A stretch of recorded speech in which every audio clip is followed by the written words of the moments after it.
Hello and welcome to Boring Dad Gaming, where today we're going to be doing something a little bit different on the channel. A little bit different. This is an interactive fiction game. It's basically a choose-your-own-adventure game, as far as I can understand. It is out today, which is the 10th of December. So I'm going to try and get this up today, so it's there for day of release. All I know is it's an interactive fiction game, so let's just start, shall we? It's going to be a lot of reading, obviously, and I don't think there's any graphics, so it's they say visual novel. This is very much novel. I don't know how visual it is, but hopefully you'll enjoy it, and I'll do character voices and stuff as and when they occur. So, would you like to set the genders of the two main romance options you will encounter? You can also set your genders only when first meeting them. I think we'll do that when we first meet them. We'll see how we're feeling. Arcadie, second-born. Today will be a good day. You look your older sister's way as she loudly shares her morning sentiment, her green eyes sparkling with anticipation. Her lady-in-waiting is busy circling her, fastening the belt attached to a sword's black scabbard around Ariana's hips. Your sister seems older than her 25 years of age, once dressed in the official Arcadian army uniform, a deep blue jacket with golden buttons and trim, its velvet shining softly under the warm sunlight, slitting through the curtains swaying before the open windows. Her long legs are clad in the same dark colour, a double gold line descending from hips to knees, where it disappears into polished black leather boots. What visually sets her apart from other officers of your army is the crest over her heart, a stylised embroidery of a rose, marking her as a member of the royal family, the Princess of Arcadie, next in line to the throne. The lady-in-waiting slides behind Ariana and clips on her shoulders the golden stripes that mark her as a high-ranking officer in the kingdom's army. Seemingly done with her task, she then retreats in silence, bowing respectfully, and leaves the changing room. Ariana spins to take in her appearance in a tall, gold-fringed mirror. You twist around to do the same, facing your reflection clad in much the same manner as Ariana, the stripes on your shoulders silver instead of gold, marking you as an officer, albeit of a lower rank. The handle of your sword is not as embellished as hers either, her weapon being a family heirloom, while yours, while expertly crafted, is more run-of-the-mill. As you look at yourself, you raise and run your hand through. So what sort of hair are we going to have? Very short hair, shoulder-length hair, or long hair? Well, I think I'm going to play a male character. And we'll have short hair, not shoulder-length, not crew cut. We'll go in between. Its shade is...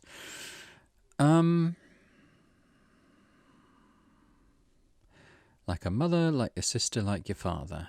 We'll go like father's, brown. Your eyes are. We'll go blue, different to the others.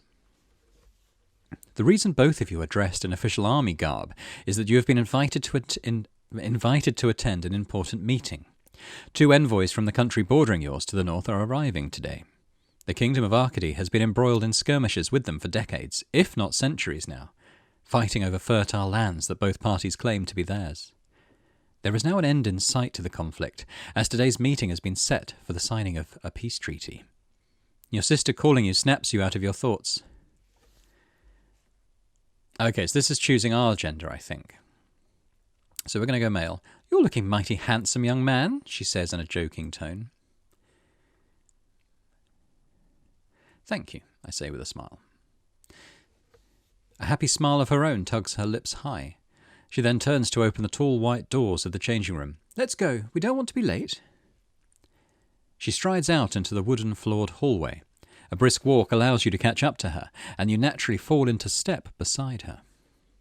The hallway is well lit, tall windows on its right side letting the sunlight paint warm and yellow rectangles on the cinnamon-coloured wood.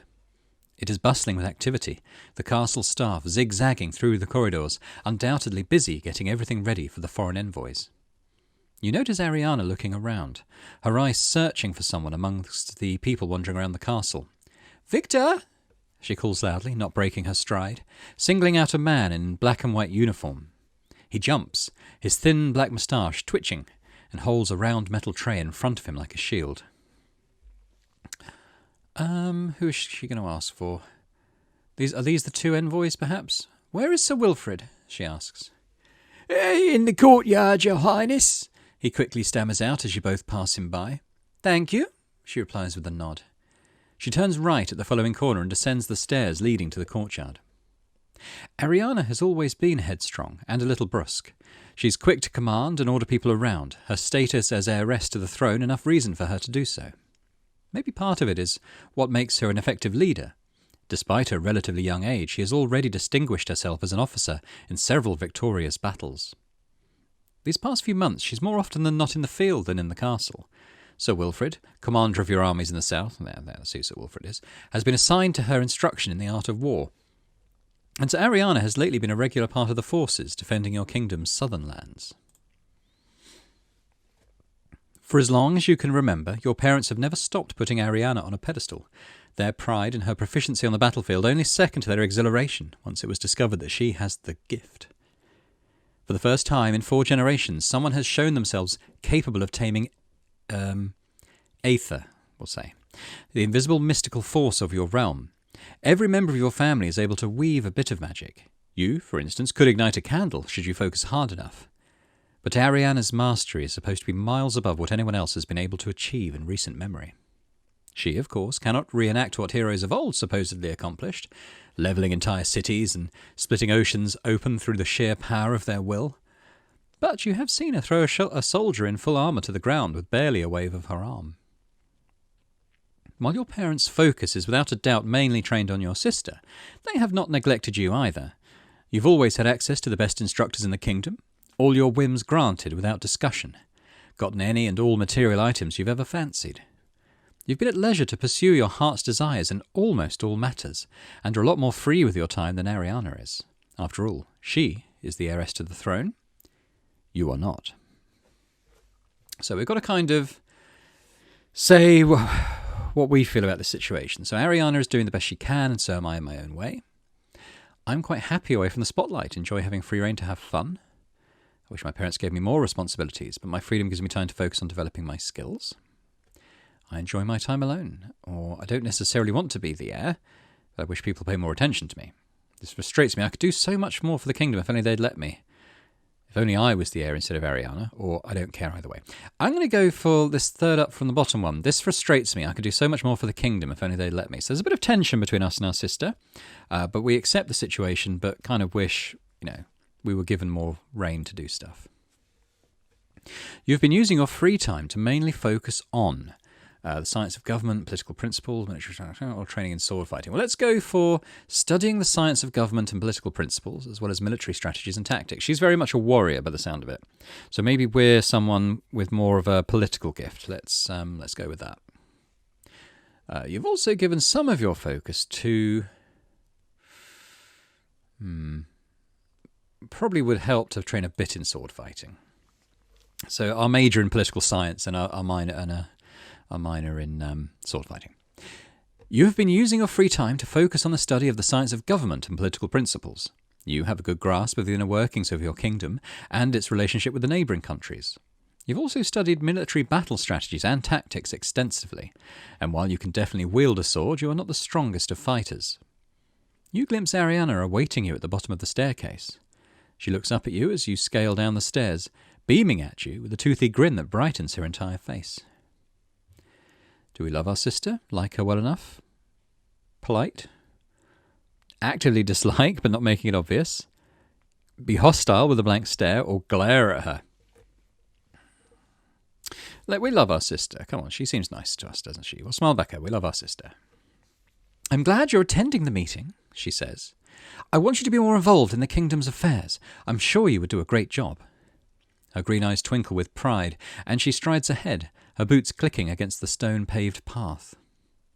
The large courtyard stands in the middle of the royal castle, surrounded by looming high walls on all sides. The sun shines brightly on the stone floor and walls, and you squint while your eyes gradually get used to the daylight. The courtyard is buzzing with people, soldiers in blue and staff in black and white, coming and going, each focused on their respective tasks. From here, one can readily access the castle wing housing the throne room on its ground level, and today's meeting room on its first floor. The stables are also within easy reach, your royal steeds being tended to when you're not riding them. The lavish castle gardens are a short walk away. With the arrival of spring, flowers have begun blooming a few weeks ago. At the centre of the courtyard is a large oak tree, its branches heavy with leaves offering some reprieve from the scorching sun above. You and Ariana come to stop in its shade. "There are a lot more soldiers than usual," Ariana notes. "They're not soldiers from the castle. I don't recognise them." You follow her gaze and scrutinise the numerous men and women in armour around you. She is right. You don't know most of them. The commander in the north, Sir Stanislas, you say. He came along with the envoys, didn't he? These are probably men from his garrison. Ariana nods pensively. Makes sense. You're probably right. A man, tall and broad-shouldered, with a slender athletic build, quickly strides past you. His uniform catches your attention.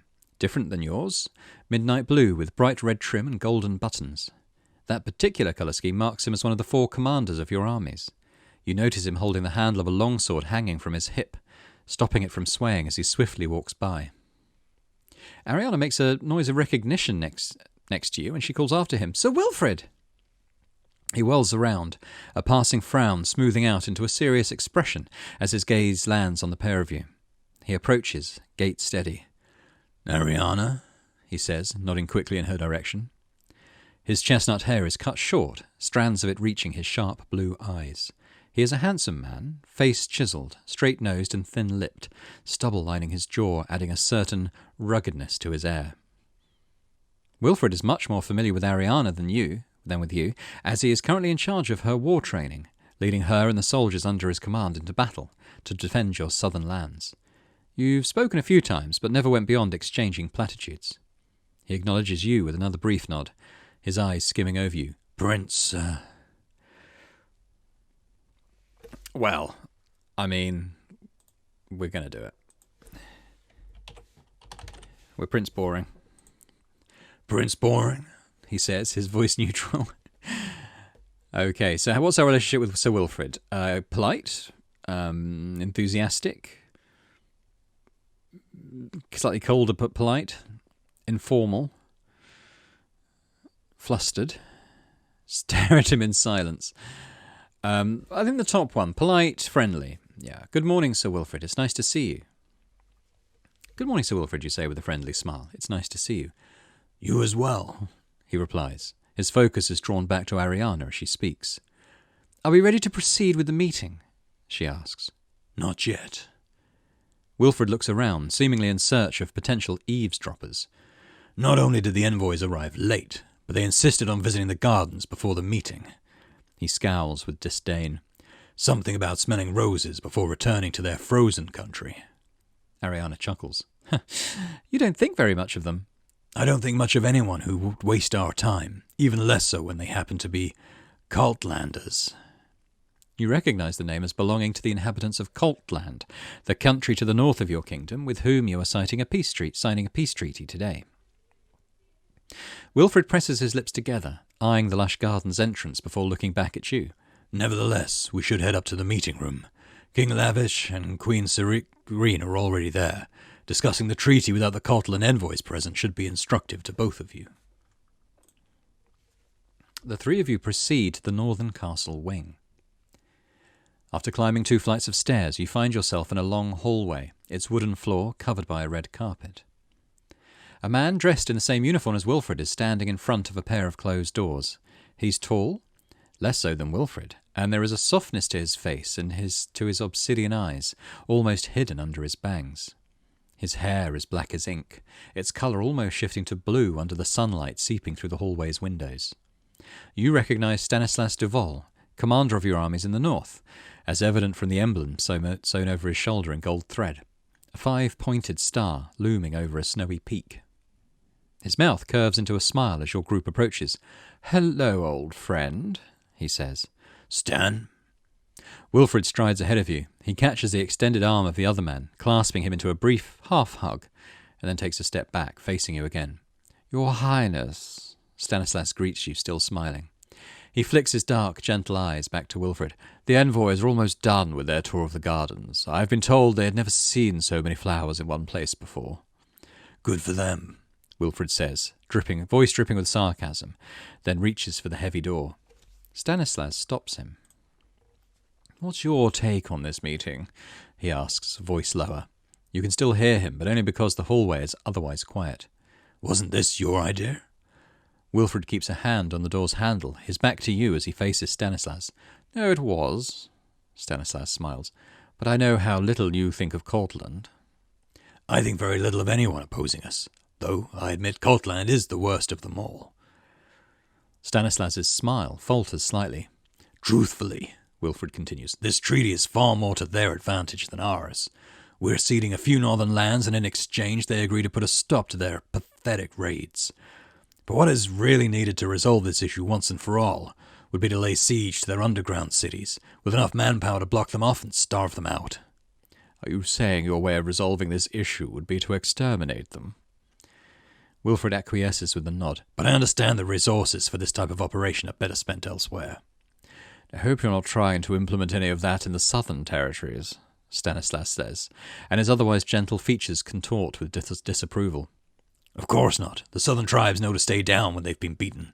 Cortlanders, on the other hand," he waves a dismissive hand, "they just keep coming back for more, don't they? Fortunately for them, I'm no longer commander in the north. You are, which is why we're here, to sign a peace treaty." "Indeed we are," Ariana interjects, stepping between them. "Let's get on with it, shall we?" Wilfred opens the double door for her, and she heads inside. Stanislas watches her go under his eyelashes, before looking back at Wilfred. "I'm impressed you managed to persuade them to sign anything," Wilfred admits, a hand resting absently on the pommel of his sword, the other still on the door's handle. "Never thought they were the type to be talked down." Stanislas gives him a small smile. "They can be. You just need to present them with the right argument." He opens his mouth to add something, but seems to think better of it, his lips snapping back shut. Wilfred nods, then heads inside the meeting room. Stanislas watches you with a friendly smile. It's just the two of you in the hallway now. We should talk with Stanislas. It's the proper thing to do, so a bit of manners. I want to talk with him. I'm curious about him, so taking a bit of an interest. I don't feel comfortable talking with Stanislas, but I can't go inside without acknowledging him, or I don't care about him and just follow behind. Probably the third one. I don't want to cut him dead, but I'm getting a bit of a funny vibe off Stanislas. I don't think I entirely trust him. I don't feel comfortable talking with Stanislas, but I can't go inside without acknowledging him. You know him, of course. He is the commander in the north, formerly in charge of the southern territories, before he and Wilfred traded posts some 2 years ago. Stanislas reportedly has a heart of gold, is always thinking of the good of the people and trying to find a peaceful resolution wherever possible. You've heard the only reason the Cortlanders have agreed to a peace treaty was because of Stanislas's diplomatic skills. You take a step towards Stanislas, and he does the same, still smiling. "Sir Stanislas de Vol," you say. He raises a hand near his chest, a mildly amused expression on his face. "Just Stan is fine, your highness." "In that case, please call me boring." "Oh, that's very kind of you," he says. You can tell he's a little taken aback. "I believe this is your first time attending a meeting with foreign envoys, Boring?" "It is," you reply. "Signing peace treaties is a very rare affair in Arcadie. Usually the only meetings we hold are meant to discuss terms of surrender. We're very good at waging and winning wars." He looks aside, pensive. "I suppose emptying our enemies' coffers is as good a way as any to keep ours full." What do we think about that state of affairs? Are fertile lands the reason other countries attack us? Our kingdom would benefit from brokering more peace treaties? Don't you know? It's better to be feared than loved. Not really interested in politics, but that would be surprising given our studies. I'm surprised you'd say this to me of all people. I'm the prince, after all. I'm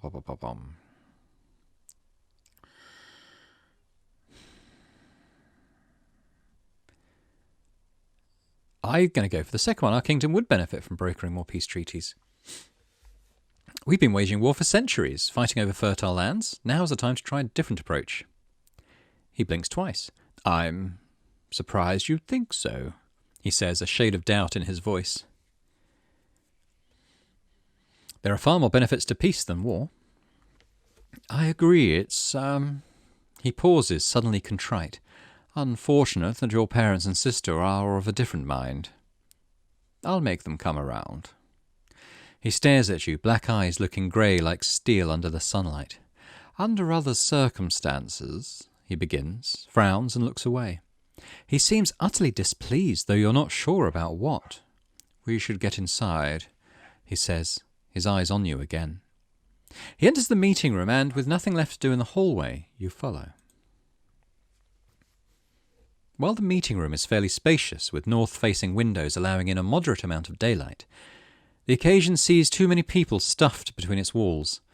Soldiers are dotted around the room. Your family members are seated at the long, dark, mahogany table, while the rest of the attendance is crowding around the heavy piece of furniture. Sir Wilfrid stands to its right, hands over the back of a chair as he scans through papers laid out in front of him, over the table's surface. Stanislas moves to its left side, placing himself behind a chair and electing to remain on his feet. Your parents are at its very end, tall windows behind their backs, talking with your sister, who is half sitting on the table's edge. Soldiers in full armour, you count 9 of them, stand perfectly still close to the grey walls. Let's go and talk to our parents and sister. You head towards your parents. They are both seated in richly decorated chairs, their wood intricately carved and their backs cushioned in burgundy and gold velvet. Your mother's blonde hair is styled in a crown braid, a gold ruby-encrusted tiara resting on her twisted locks. She is wearing a rather simple dress, considering her usual extravagant tastes. Long-sleeved, black with red detailing, a rose on the left side of her chest. Your father is to her right, a smooth silver circlet on his shoulder-length brown hair, wearing a crimson-trimmed black suit and a red rose embroidered above his heart. Of the two, it is your father you resemble most. People say you have the same nose, the same smile. You also share the same shade of... What colour is our skin going to be? I don't know, really. What colour hair do we say we have? Brown and we've got blue eyes. Does that make a difference? Probably. I don't know if it does. Let's say we've got light brown skin. Why not? While you're in relatively good standing with both of your parents, you consider yourself closer to... let's be closer to our mother. I admire her unwavering spirit. When you were a child, your mother used to read you stories of heroes of yore, tales of your ancestors, old kings and queens of Arcadie. You remember still how you would tuck together under the covers in the middle of winter, and how she would read the lines of heavy tomes before dropping them aside. How, as she stroked your hair while you drifted to sleep, she would recite them from memory, filling your dreams with grandiose battles and glorious victories. Still, it stung to witness the way she regularly spoke so highly of Ariana. Your older sister was clearly the favourite, but you knew that your mother loved you too. Your parents are deep in conversation when you arrive. Who's talking?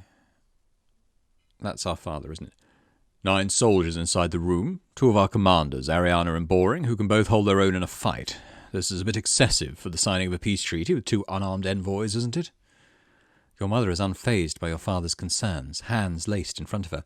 I trust Sir Stanislas, she says. He's the one behind this peace treaty, yet he still requested that his men ensure our protection during the meeting and afterwards.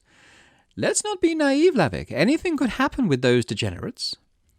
Everything will be fine, Ariana says, still half sitting on the table near your mother. The worst they could do is try to kill us with their bare hands. Ariana, Queen Serene says, a warning in her voice. They don't master Aether after all, Ariana continues, undaunted by the disapproval in your mother's eyes. So any plan would have to be physical and without the use of a weapon. Although, come to think of it, hidden blades could fit inside a shoe and could be thrown in an instant right into our skulls. She mimes the gesture, faking a throw in your father's direction. Ariana, your father's lips tighten. That is not funny. She shrugs. Don't worry, father. Nothing will happen, and even if it does. She twists towards you. You can trust Boring and me to protect you. There will be no need for any of that, your mother says decisively, picking up the papers on the table. The treaty's terms are straightforward. We're ceding part of our lands in the north. In exchange, they agree to cease hostilities and, most importantly, permit the passage of Arcadian merchants into their cities. So we're doing this for trade? Ariana asks. The Queen observes her, saying nothing. Her green gaze slides to you. What do you think, Boring?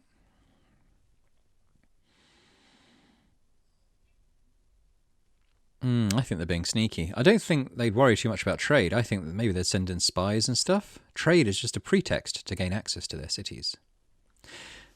Your mother smiles. Clever boy. She leans forward, rests her chin on her interlaced fingers. Coltland is a land with such potential, but its inhabitants haven't achieved anything with the resources at their disposal.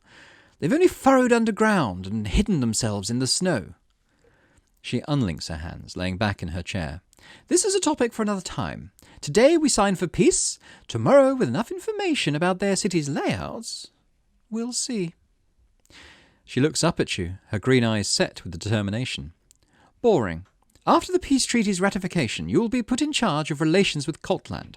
Sir Stanislas has done his due by bringing them to the table of negotiations, but a member of the royal family being in direct contact with them will assure them of our good faith. Look at that, Boring. You're finally getting something important to do, Ariana teases with a cheeky smile. I'm confident you'll handle it brilliantly, Queen Serene states. Will I be able to count on you, Boring? Will interfere with my napping schedule. I think we said that we wanted more responsibility, didn't we? So yeah, I'm looking forward to it. I'm looking forward to getting involved. Her smile is bright.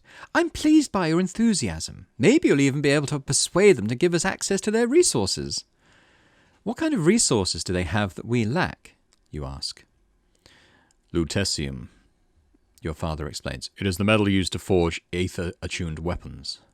It's incredibly rare, Ariana adds. So rare that only 2 items have ever been forged with it. A sword and a shield. Only our bloodline is capable of wielding them. Even then, they're nothing special if you don't have the gift. In the right hands, your mother says.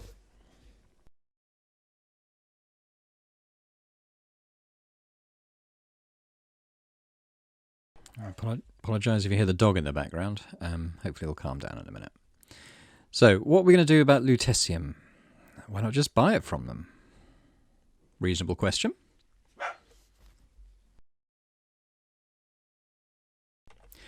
We have offered, Queen Serene replies. They have repeatedly declined. They probably don't want us to have more tools at our disposal to crush them, Ariana smirks. Could I wield those weapons, you inquire? You could technically, Ariana grins. Since you don't have the gift, though, they'd only function as regular weapons, but at least they wouldn't burn your skin off. Lady Miskia and Lord Valmar! A female soldier by the door announces loudly, cutting through the chatter. She stands taut at the entrance, awaiting the arrival of the envoys. Ariana, Boring, please take your seats, your mother commands. Ariana nods, placing a hand on your shoulder to direct you to the chair assigned to you. You sit on the right side of the table, Ariana at your side, Wilfred at your back. He hovers behind you, apparently not taking a seat. The soldiers take position around the room, one of them behind each of your parents, the rest near the walls at the room's corners. Stanislas has not taken a seat either. He watches your parents, a sombre air about him, and then looks in your direction. You blink, realizing it isn't you he is staring at, but rather Wilfred right behind you. You turn towards the door as 2 people, the likes you've never seen before, make their entrance. A man and a woman, both very tall and very pale, seem to occupy the whole space with their intimidating frames. Their ice-grey eyes roam over the room's occupants, and their hair's blonde colour is so light you could have mistaken it for white. The woman has braided hers in small, numerous strands, and the man has his cut short and spiky. Silver fur circles their necks and rests on their broad shoulders, the rest of their garments made of grey fabric and black leather. They don't look like the type to enjoy flowers, Ariana whispers next to you. The 2 envoys eventually march towards the left side of the table, drawing closer to Stanislas, who simply nods at them before gesturing to the 2 seats in front of him. They settle on the chairs. The man repositions himself, his seat scraping loudly as he pushes it back. You hear Wilfred clicking his tongue in annoyance behind you. The double door closes with a booming sound, and the female soldier repositions herself in front of it. We've got a little thing down here. Let's have a look at our status. Personal details. You are Boring d'Arcadie, youngest son of the king and queen of the kingdom of Arcadie. You have light brown skin, short brown hair, and blue eyes. We are 50% playful and serious, leaning very slightly more towards diplomatic than antagonistic. Timid rather than bold, very slightly. Slightly more emotional than stoic. And friendlier more so than distant. Politics and tactics and swordsmanship a bit lower than Ether Mastery 0. We've indicated we're slightly more of a passive pacifist than a militarist, and we're more involved than not. And in terms of relationships, your older sister, affection 71%, with Wilfred 52%, but Stanislas really likes her, 69%, because we kind of agree with his philosophy on the peace treaties. Let us begin, Queen Serene declares. Lady Miskia, Lord Valmar, we are deeply thankful for your presence and for making the long journey from Coltland. We sincerely hope that this will be the start of a prosperous partnership between Arcadie and Coltland, and the first day of many centuries of peace to come. The full terms of the treaty are detailed in the document before you, your mother continues. I will go through the main points so that we may discuss them if need be. Your attention slips away from the Queen when Wilfred suddenly murmurs, "What is it?" You notice Stanislas staring at Wilfred again. The envoys are so focused on your mother, listening intently. Only Valmar glances up in your general direction. It's the only way. You understand the words only because you happen to be looking at Stanislas's lips, his whisper drowned out by your mother explaining the treaty. What? You hear Wilfred mutter behind you. Ariana peeks his way, eyebrow quirked. Shh, she mouths disapprovingly. There is a beat of complete silence. Your mother has stopped speaking. You look towards her. The two soldiers standing guard behind your parents are strangely closer, hovering over them, their hands reaching for them. A cold shiver runs through you.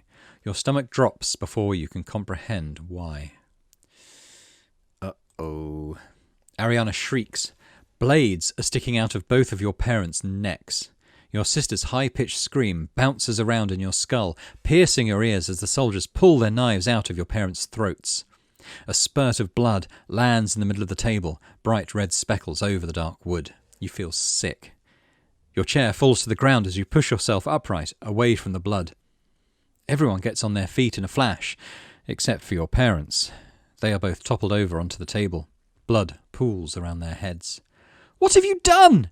Ariana yells in a frenzy, so loud it shakes you, her fists balled up in her hair. "Death to the traitors!" Wilfred shouts behind you. As if on cue, swords are drawn all around, the metal hissing and loudly in the air. You almost advance, but stop when Stanislas calls, "Will, the only traitors here are already dead." Wilfred's head twists around, facing the other commanders. "What nonsense are you speaking?" Stanislas's voice is hard as steel as he continues. "If you're able to cast aside your misguided loyalty, you'll realize it's high time Arcadie went free from this family of warmongering tyrants." "This is your doing?"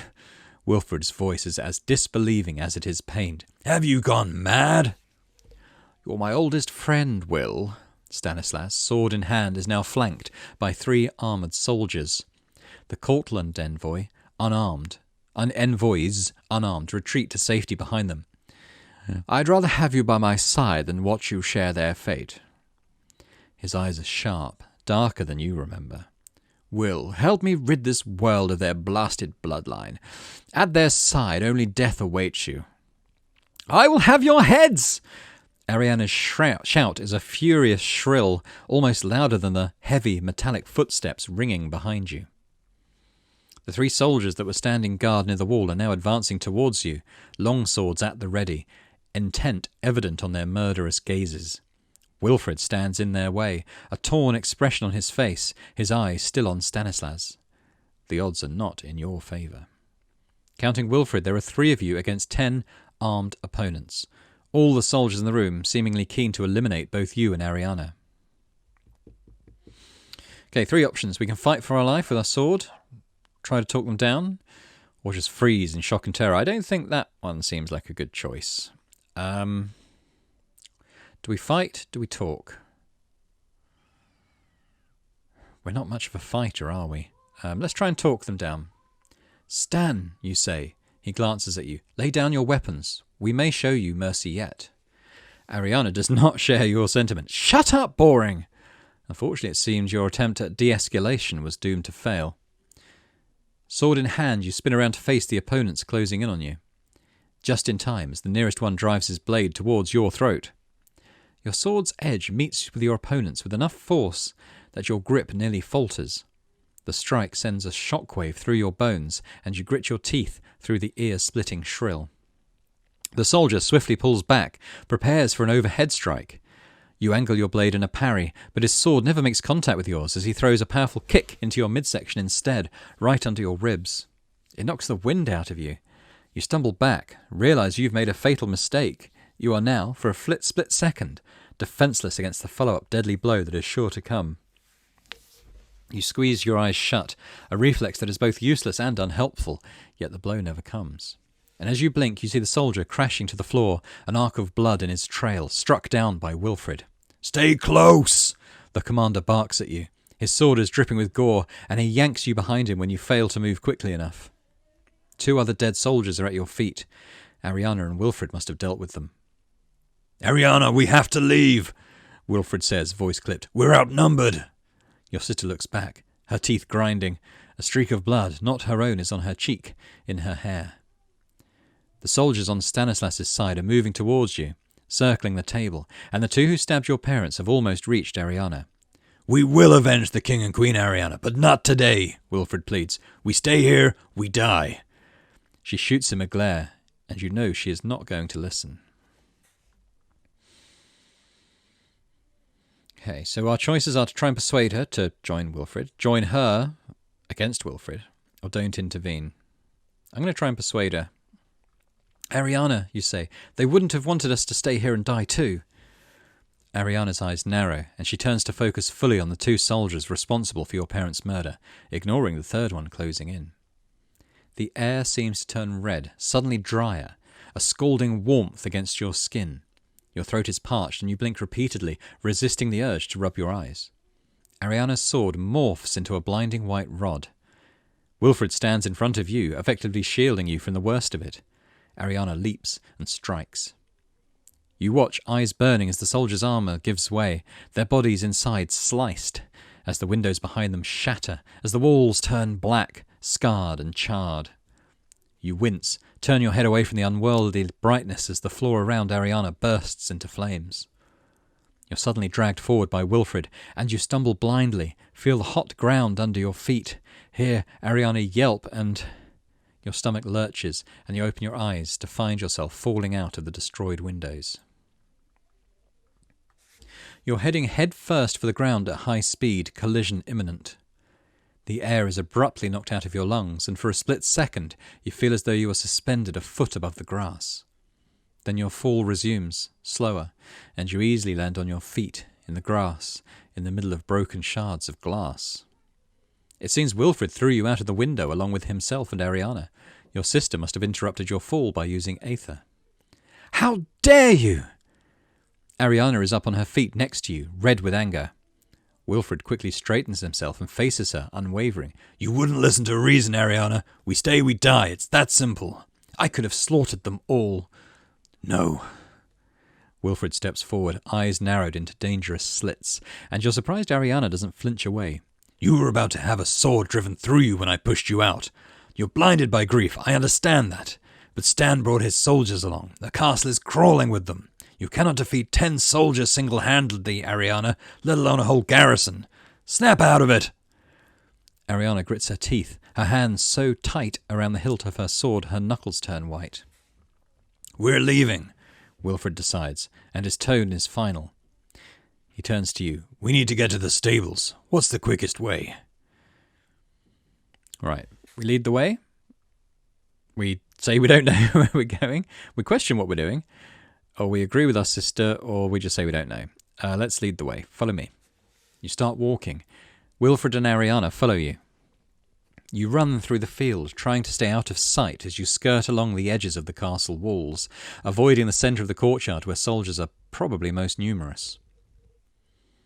By the time you reach the stables, several loud voices can be heard in the distance, probably rallying men in search of you. You press yourself against the wooden walls of the stables, peeking around the corner. You take in the enemy presence. There is a single man in a leather gambesson in front of the entrance standing guard. You could probably dispose of him, but it must be done swiftly, or the noise will alert any nearby soldier. Well, we can probably do it. Let's take him out discreetly. I'll take him out, you whisper, reaching for your sword. You sneak around the stables, steps slow and measured, your leather boots almost silent over the ground made of stone. You barely breathe as you approach your target. He seems oblivious to your presence. A few more steps, and you come to a stop right behind him. No time to think. You spring into action. Your left hand shoots up, closing over his mouth. His own hands reach for you on instinct.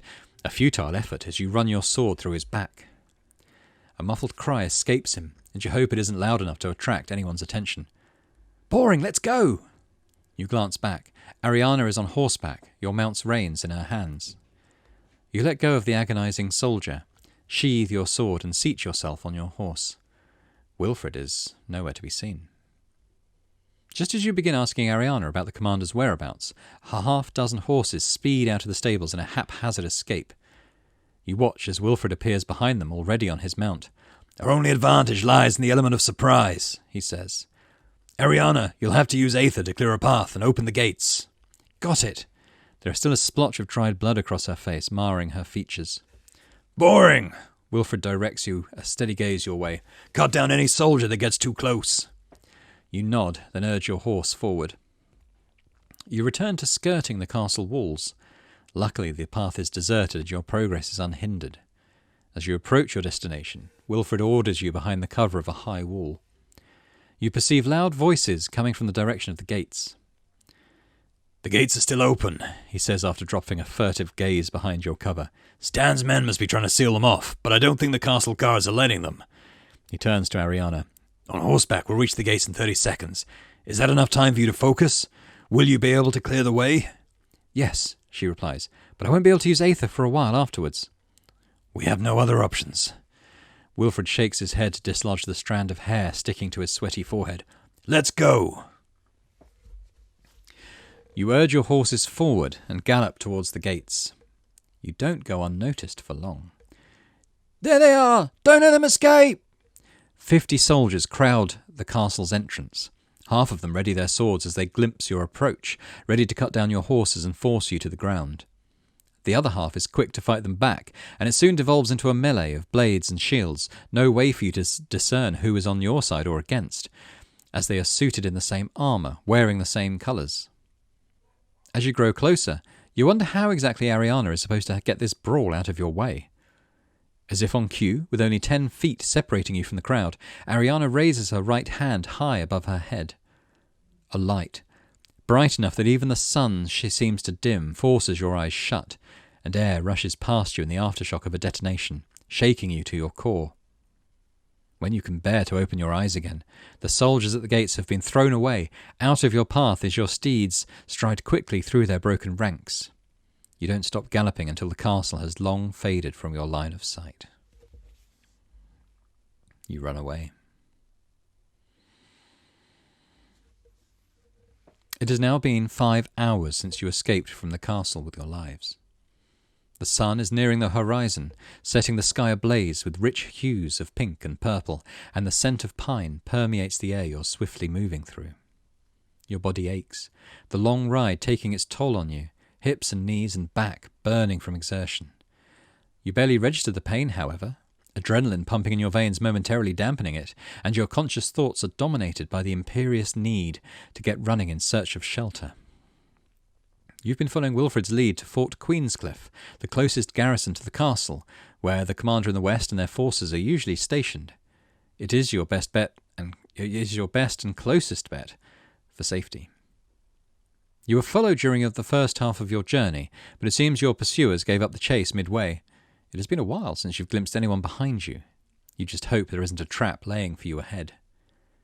Just as the thought crosses your mind, the red walls of the fort pop over the horizon. You are almost there. Dread gives way to hope, and you find yourself breathing freely again, a second wind hitting you. You hold onto your horse's reins tighter and prepare to enter the fort. The heavy wooden doors open before you. the guards atop either recognizing your uniforms or your faces. Once inside, you get off your horse. The ground under your feet feels solid, half and half grey stone and soft ivory earth. Relief crashes over you as adrenaline leaves your veins, its absence making you sway a moment. Your limbs sting, your head pounds, and as you run a hand over your face, you're hit with the dizzying realization that while your life is safe for now, it has been turned upside down and will never be the same. Okay, so there's a man or a woman coming up to us. We'll do a man, I think. I was not expecting you, says an approaching voice. You turn your heavy head and stare at its source. A man, dressed in the same uniform as Wilfred, is marching towards you, flanked by 2 soldiers in armour. His ear-length hair is parted in the middle, golden strands casting shadows over his concerned hazel eyes, as he takes in the haphazard appearance of your group. Ariana advances. Stanislas! Close doors! Wilfred immediately cuts her off. Cyril! He calls the man. We need to discuss this behind closed doors. Cyril blinks, then quickly nods. He gestures for the 3 of you to follow him while dismissing the soldiers who are standing by his side. Inside the fort, the air is fresh, with a smell of spruce and warm earth. Soldiers watch as you walk in the stone-walled, dimly lit hallways, then enter a room with a single window. It resembles a study, walls lined with bookcases with a paper-covered desk in the middle. Cyril closes the door once you're all inside, then invites you to sit in the cushioned chairs facing the desk. There are enough of them for all of you, but Wilfred elects to stay up, arms crossed, next to a sitting Ariana, her back ramrod straight. Cyril seats himself on the other side of the desk. His gaze clings to Ariana, observing her intently, and as you turn to your sister, you understand the reason behind the stare. Her face is still splotchy with dried, dark blood. Stanislas betrayed us, Ariana reveals. He betrayed the king and queen. He betrayed me. He betrayed you. He betrayed all of us. He betrayed the whole kingdom, and he will die for it. A wrinkle of worry appears between Cyril's eyebrows, and he leans forward over his bent arms on the desk. What exactly did he do? How do we react? Are we earnest? Excited? Grim? Or flippant? Or silent? I think we're probably going to be matter of fact. We'll pick the first one. Stanislas had the king and queen assassinated during a meeting with Coltland envoys. You explain, voice as steady as you can muster. He would have murdered us as well had we not escaped. Cyril stares at you, a dumbfounded expression widening his hazel eyes. Why in the world would he do that? I'm not certain, Wilfred admits. He called their majesties warmongering tyrants. Cyril takes a few seconds to collect himself, the news clearly baffling him. Stanislas was never shy about his aversion to war, but I never thought he would take his beliefs to this extreme. What has gotten into him? He looks to Wilfred for an answer. The result of Cortland's influence, perhaps, Wilfred says coolly. Perhaps.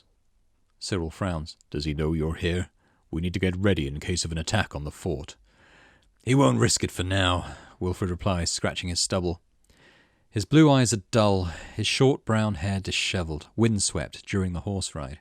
From what I saw, he must have brought along most of his men, but there's still less manpower than your garrison. Still, it never hurts to be ready, Cyril says. We have to retake the castle as soon as possible, Ariana interjects, before Coltland sends him reinforcements. Wilfred nods. Cyril will need as many soldiers as possible. Can you send word to the other forts? Of course. Cyril pauses. We're back at war with Coltland, then? Silence fills the room a moment. This time, Ariana says, her tone resolute, will be the last. Agreed, Wilfred nods. No need for a formal declaration of war, however. If we can deal with Stanislas before Coltland's full involvement, that would be ideal. Cyril leans back in his chair. I'll have the message read that the Queen and King have been assassinated, and that Stanislas and Coltland are to blame. Is that all right? Yes, Ariana answers. Let them know Stanislas is a traitor to the kingdom to be killed on sight. Then, slowly, enunciating each word almost as a chant, Stanislas is going to die, she vows. Cyril flicks a blonde strand of hair out of his face, his hazel eyes trained on your sister in a long, appraising look. His expression clears as he changes the subject. How long did you all ride for? He stands up, walks around his desk and leans back on it. Did you eat or drink anything? No. Wilfred uncrosses his arms. I would be grateful if you could have your people prepare something for the prince and princess. He catches himself, glances at Ariana, or rather, for the queen and the prince. Ariana twitches in her seat but says nothing. Just for the two of them? Are you planning to starve yourself, Wilfred? Cyril jests, a small smile on his lips. Give me a few minutes. I'll arrange dinner and rooms for all three of you. Ariana stands up briskly, leaving the room with Wilfred, and you trail behind them. 10 minutes later. Only the four of you are in the large dining hall, softly lit by long white candles. Most of the room's lighting emanates from the eighth chandelier high above your heads. 6 orbs of glass held together by metal wires, a blue and yellow flame gently swaying inside. Such orbs are the most practical source of light and warmth in the kingdom, and only your family is capable of producing them. You wonder whether Ariana knows how to make them, because you certainly don't. Servants come and go around you, serving warm food and refilling your drinks. Starving. Okay. The food tastes fine and you wolf it down, only stopping to drink now and then. Wilfred's appetite seems pretty healthy too. Ariana, on the other hand, barely touches her food. She soon pushes her plate away and stares down at her crossed arms on the wooden table. Cyril sips a glass of red wine from his seat at the end of the table, watching you in silence and letting you eat in peace. When all three of you are finished, Cyril stands, leaving his half-full glass behind. I'll show you to your quarters, he says, and leads the way. You follow him down the hallway, but continue past the study, arriving at an impasse where 3 wooden doors are encrusted in the stone walls. Try to get some rest. Cyril turns to your group, gaze sliding from face to face, stopping to lock with Ariana's. I'll be sending messages out in a moment. In a few days, Stanislas will be known throughout the kingdom as a regicide. Good, thank you, Sir Cyril. Ariana pushes open the door closest to her. Good night, she wishes all of you, then pulls the heavy door closed behind her. Wilfred pats Cyril's shoulder as he skirts around his back, then stops in front of the door leading to his quarters, looking back in your direction. He looks exhausted, but seems to not want to retire to his room until he's certain you're safe.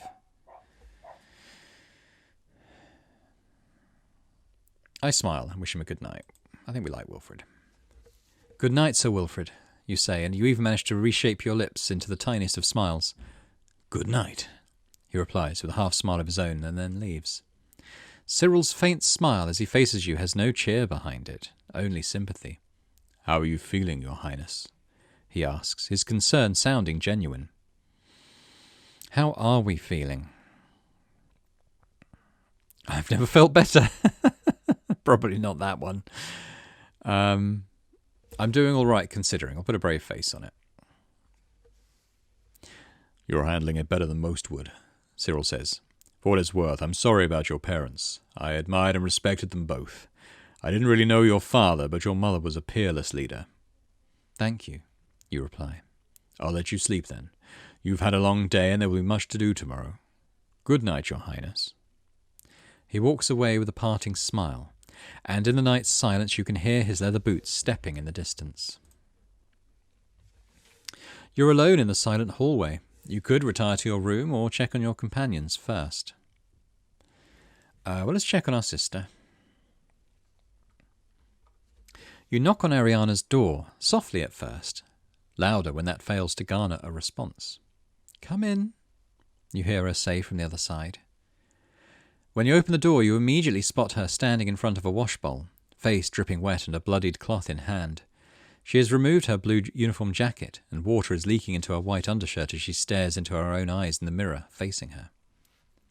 She throws the stained washcloth to the ground, collects a pristine one from a nearby pile and uses it to dry her face. You close the door behind you and look around the room. It is quite spacious, if furnished with parsimony. A large bed with a dark wooden frame is tucked under a closed window. There is a round table and 2 chairs to the side, along with a cupboard. To the other side, we're near where Ariana is standing, an opening in the wall leads to an adjoining bathroom. Do you need something boring? Ariana's green eyes are on you, and she seems as tired as you feel. At least now her face is devoid of bloodstains. I wanted to check on you, you reply, walking further into the room and closer to her. She drops the washcloth and turns to face you completely. Silence stretches between you, neither of you knowing quite what to say. Ariana looks to the floor, then back up into your eyes. I'm glad you're here at least. She steps forward, stopping mere inches away. Her hands reach up towards you. I will hug her. You pull Ariana into a hug. She holds onto you a little too tightly, whispering, I'm so glad you're safe, Boring. You softly pat her back. She steps back, green eyes shimmering. We'll get through this, Boring, she says, her voice higher pitched. I promise. Her gaze turns sharper as she adds, I'll avenge Mother and Father's death and keep you safe. Okay, so what do we feel about her promising that? There's no need to keep me safe. There's more at stake here than just revenge. Promise to keep you as safe as well. No need to get so serious about this. I think we're going to say we can handle ourselves. You don't need to keep me safe. I can handle myself. I know. She nods decisively. I'll be counting on you. Anyway, let's try and catch some sleep, your sister says. We've a long day ahead of us and many things to prepare before we can take back the castle. After you've exchanged goodnight wishes, you leave her room. Maybe we'll check in with Wilfred, see what he's planning. Wilfred's room is a little further away from yours, at the very end of the corridor. You knock 3 times and almost jump when the door flies open. Boring, what's wrong? He asks, tone urgent. Nothing's wrong, you quickly answer. I just wanted to discuss something with you. He nods, stepping aside to let you in, and then closes the door behind you. The room is pretty bare aside from the essentials. A large bed with warm covers, a cupboard and a table with chairs. There's also an adjoining bathroom to the side. What did you want to discuss? He asks, crossing his arms. Maybe the first one. I was wondering how you were feeling. I understand you consider Stanislas your best friend. He blinks, his eyes widening slightly. I did consider him a friend, he amends, but the man I know would never have committed treason. He pauses a moment, looking away. In any case, he will have to atone for his treachery with his life. He looks pained for a fleeting moment, but shakes himself, his steely air sliding back into place. I only regret that I wasn't able to prevent your parents' murder. For that you have my deepest apologies, Your Highness. Oh well, c'est la vie. Probably not that one. We were all caught off guard, you reply. That's no excuse. His eyes on you are as steady as they are cold. I won't let it happen again. You have my word, he declares, resolute. I should let you rest now, you say, not wanting to overstay your welcome. You wish him good night and leave the room. Let's leave Cyril alone. Let's retire to our room for the night. Your room is far simpler and smaller than your quarters back at the castle, but it has the necessities. A bed, table and chairs, a cupboard and an adjoining bathroom. You take off your clothes, find a clean nightgown in the cupboard and crash into bed, body and head aching. The scent of fresh laundry triggers a memory. Your father in the gardens tending to yellow tulips, for they were your mother's favourite flowers. You're an orphan now. The sudden notion grabs hold of you like a snare, choking you in a crashing wave of grief. Your fists close over the smooth linen as the dark red tint of blood, the smell of hot iron and the clash of sharp swords fill your mind and senses. Your parents are dead. It's only you and Ariana now. I think we'll allow ourselves to cry, bearing in mind the events of the day. You curl onto yourself, gathering your pillow closer, and allow your grief to take hold of you. Tears fall from your eyes. Sobs shake you to your core. Loss tearing a gaping wound into your very soul. Eventually your exhaustion catches up to you, and you drift into a dreamless slumber. And I think we'll leave it there for the first episode. So thanks very much for following along with this episode of Arcadie, Second Born. Quite a lot to unpack. I understand that.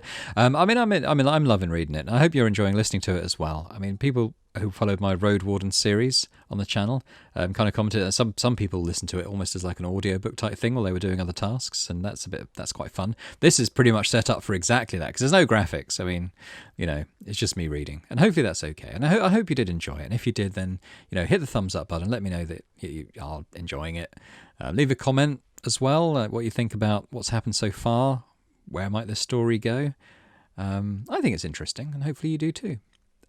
But yeah, I'll hope to see you next time for more Arcadie Second Born. Bye for now.